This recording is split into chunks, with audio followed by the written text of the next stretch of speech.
Alam niyo, meron akong isang awiting ngayon ko palang kakantahin.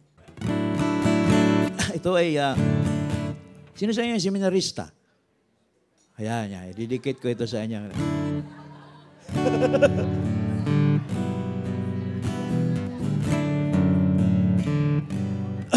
Ganon, seminarista ka rin? Madre, okay. Madre de Cacao. Ang pasarap ng buhay na, ang sarap ng buhay sa seminaryo, no? Abay, patulog-tulog lang kayo doon. At pabasa-basa ng Bible na nakapikit. Pala, natutulog lang pala.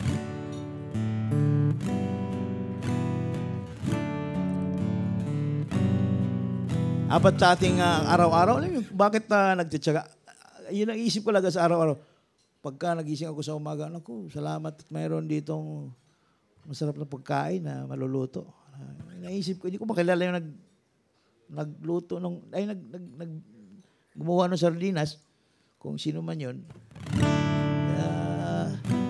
Pag inisip natin, no, kilala niyo ba yung gumawa ng tsinelas niyo o yung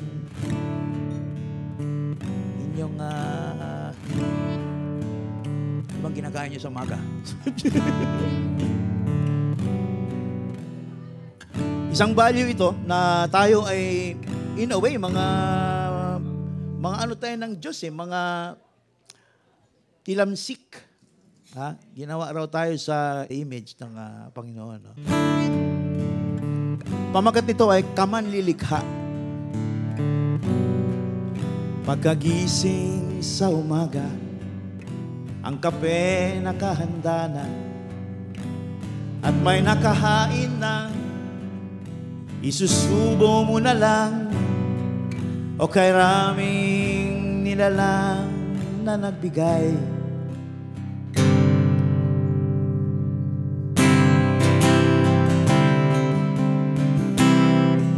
Gumawa ng iyong tahanan at kalsadang dadaanan, nagtahi na iyong damit, tumingin sa iyong sakit, mga taong malapit sa iyong buhay.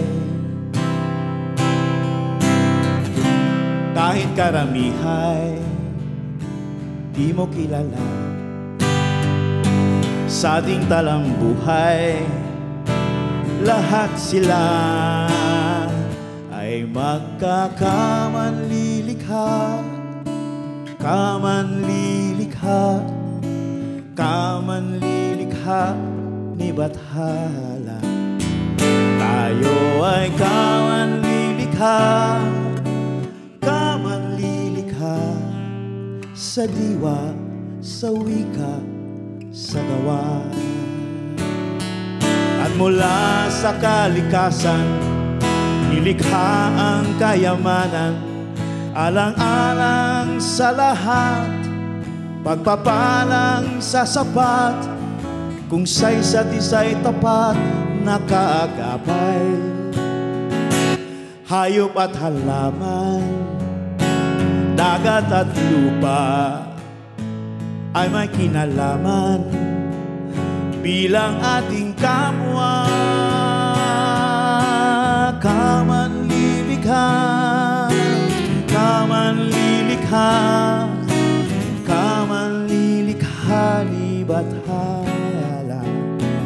Tayo ay kamanlilikha, kamanlilikha, sa diwa, sa wika, sa gawa.